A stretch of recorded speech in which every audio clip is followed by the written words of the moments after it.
আমার যুবক ভাইরা, আলী যখন যেই কথা বলার সাথে সাথে হযরত আলী রাদিয়াল্লাহু তাআলা আনহু আশ্চর্য হইয়া চোখ বড় করে দিয়েছে। কারণ এটা তো পৃথিবীর কেউ জানার কথা না। কারণ হযরত আলী কিন্তু এটা স্বপ্নে যুগে দেখছে, নবী তারে একটা খেজুর দিল খাওয়ার জন্য। এই কথা আলী ছাড়া পৃথিবীর কেউ জানার কথা না। হযরত উমর কেমনে জানলো রে আমারে নবী একটা খেজুর দিছে? হযরত আলী বলেন, ওমর আমি তোমার কাছে জানতে চাই, স্বপ্নে আমারে নবী একটা খেজুর দিল, এই খবর তুমি জানলা কেমনে? তোমার কাছে কি ইলহাম আসছে নাকি? হযরত উমর বলেন, আলী রে আমি গায়েব জানি না, ইলহাম নাই, আমি এতটুক জানি আল্লাহ কোন বান্দা বান্দি যদি আল্লাহর হয়ে যায়, ওই বান্দার জন্য আল্লাহ তার হয়ে যায়। ওমর সাধারণ কোন সাহাবী নয়, খলিফাতুল মুসলিমিন ওমর অর্ধ পৃথিবী আঙ্গুলের ইশারায় চালাইছে। সুবহানাল্লাহ। একটা দেশ নয় গো, কোন দেশ নয়, অর্ধ পৃথিবী উমর শাসন করছে। খলিফাতুল মুসলিমিন উমরের মেজাজ আল্লাহ বড় পছন্দ করতেন।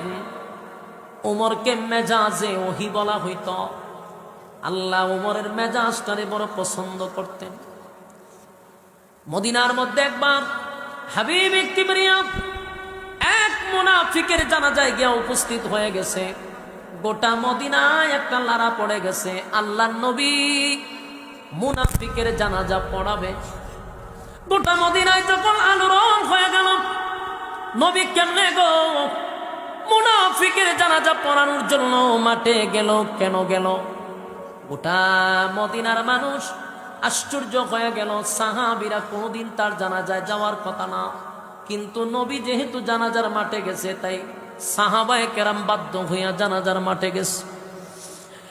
চতুর্দিক দিয়ে লোকে লোকারণ্য হয়ে গেছে, নবী জানাজা পড়াবে। তাও সাধারণ কোনো মানুষের জানাজা না, মদিনার সবচেয়ে বড় মুনাফিকের জানাজা নবী পড়াবে। 1000 মুনাফিকরা চুপি চুপি জানাজা দেখার জন্য গেছে, পড়ার জন্য না, দেখার জন্য। দেখার জন্য গেল, খবর গিয়া পৌঁছে গেছে হযরত উমরের কানে। উমর জানতে পারছে নবী একটা মুনাফিকের জানাজায় অংশগ্রহণ করছে। উমর দৌড়াইতে দৌড়াইতে জানাজার মাঠ পর্যন্ত গিয়া পৌঁছে গেছে। আর উমরের চিন্তা হলো, যে ভাবি হোক নবীরে আটকাইতেই হবে। কারণ নবী যদি মুনাফিকের জানাজা পড়ায় রে, এটা বরদাস্ত করা যাবে না। কারণ যে মারা গেছে তার চক্রান্তে বহু সাহাবায়ে কেরাম শাহাদাত বরণ করছে, ইসলামের বড় ক্ষতি করছে। মুনাফিক চিনা বড় কঠিন। মুনাফিককে চিনন যায়? মুনাফিক আপনার সাথেই থাকে, আপনারটাই খায়, আপনার সাথেই চলে, আপনার সবচেয়ে কাছের লোক হতে পারে। সামনে সামনে আপনার খুব প্রশংসা, আপনার জন্য জীবন দিয়া দেয়, পিছন দিক দিয়া সুযোগ পাইলে আপনারে সাইজ করে ছেড়ে দিব। মুনাফিকের খাসলত হলো জাগাত ফল্টি মারে। মুনাফিকের খাসলত কি? জাগায় ফল্টি। চলবে আপনার সাথে, খাইব আপনার পকেটটারে তার পকেট মনে করে, কিন্তু সুযোগ পাইলেই আপনার জীবন শেষ করে দিতে পারে। এই জন্য মুনাফিক থেকে সাবধান। হযরত উমর যখন খবর পাইছে হাবিবে কিবরিয়া এত বড় মুনাফিকের জানাজায় উপস্থিত হয়ে গেছে, উমর আর ঘরে বসে থাকতে পারল না। জানাজার মাঠে যাবে, নবীর নিষেধ করবে, পয়গম্বর যেন জানাজার মাঠে যায় এবং তার জানাজা যেন না পড়ায়। নবীর নিষেধ করবে, বাধা দিবে।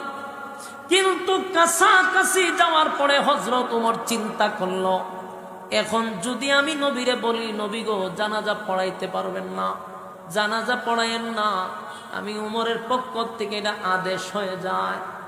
আদেশ এবং নিষেধ আল্লাহ ছাড়া তো নবীরে কেউ করতে পারে না। আমি উমর কেমনে রে নবীরে ডাইরেক্ট আদেশ করি, নিষেধ করি? হযরত উমর চিন্তায় পড়ে গেছে। ডাইরেক্ট নবীরে বলতে পারবো না যে নবী জানাজার নামাজ আপনি পড়াইতে পারবেন না, এই কথাটা আমি উমর বলতে পারি না। কিন্তু উমরের ভিতরটা যেন ফেটে যায়, যে লোকটা ইসলামের এত ক্ষতি করলো, আমার নবীর বিরুদ্ধে কত ষড়যন্ত্র করলো, আজকে আমার নবী তার জানাজা পড়ানোর জন্য আসছে। হযরত ওমর বরদাস্ত করতে পারে না, পাগলের মতো ঘুরতেছিল হযরত ওমর। এখন কি করে নবীরে ফিরানো যায়? হঠাৎ করে ওমরের মাথায় একটা আয়াত স্মরণ হয়ে গেছে। আয়াতটা যখন স্মরণ হয়ে গেছে, ওমর এই আয়াতটা চতুর্দিকে দৌড়তেছে আর পড়তেছে যেন নবীর কান পর্যন্ত পৌঁছে যায়। পিছন দিকে গিয়ে পড়ে, সামনে পড়ে, ডাইনে পড়ে, বামে পড়ে, আর বলতে লাগলো ইস্তাগফির লাহুম আও লা তাস্তাগফির লাহুম ইন তাস্তাগফির লাহুম 70 মাররাতান ফালান ইয়াগফিরাল্লাহু লাহুম যালিকা বিআন্নাহুম কাফারু বিল্লাহি ওয়া রাসূলিহি ওয়াল্লাহু লা ইয়াহদিল কওমাল ফাসিকিন। হযরত ওমর আয়াতটা জোরে জোরে পড়তেছিল, এত জোরে নবীর কান পর্যন্ত গিয়া পৌঁছে গেছে রে। আল্লাহর হাবিব বুঝতে পারছে ওমর এই আয়াতটা কেন বারবার বারবার রিপিট করে। ওমরের আয়াত যখন শুনে নবী বুঝতে পারছে আমারে ওমর কি বুঝাইতে চায়। আল্লাহর নবী বলেন, ওমর রে, আমি বুঝতে পারছি কি বুঝাইতে চাও। ওমর, এই আয়াতের মধ্যে আল্লাহ বলছে 70 বারও যদি আমি নবী মুনাফিকের জন্য দোয়া করি, আমার আল্লাহ আমার দোয়া কবুল করবে না। কি বুঝলেন? কি বুঝলেন? মুনাফিক কত খারাপ চিন্তা করছেন। মুনাফিকের জন্য যদি নবী 70 বার নবী হইয়া 70 বার দোয়া করলেও দোয়া কবুল হবে না। এখন বুঝে নেন মুনাফিক কত নিকৃষ্ট, মুনাফিক কত খারাপ। এই জন্য মুনাফিকি খাসলত কারো ভিতরে রাখবেন না।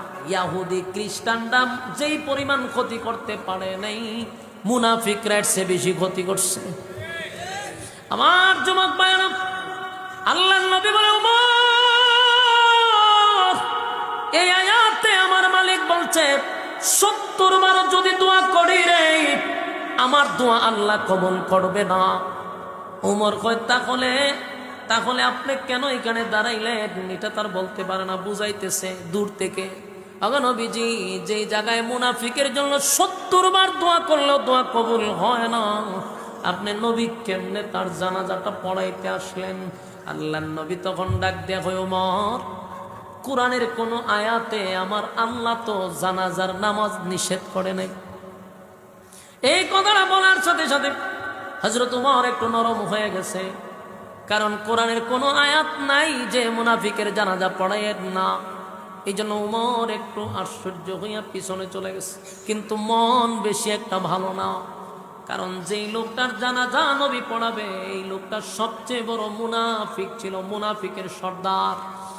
আমার যুবক ভাইরা, কোন সাহাবীরা তো নবীর সামনে গিয়া বলতে পারে না, হুজুর এই লোকের জানাজা আপনি কেমনে পড়ান?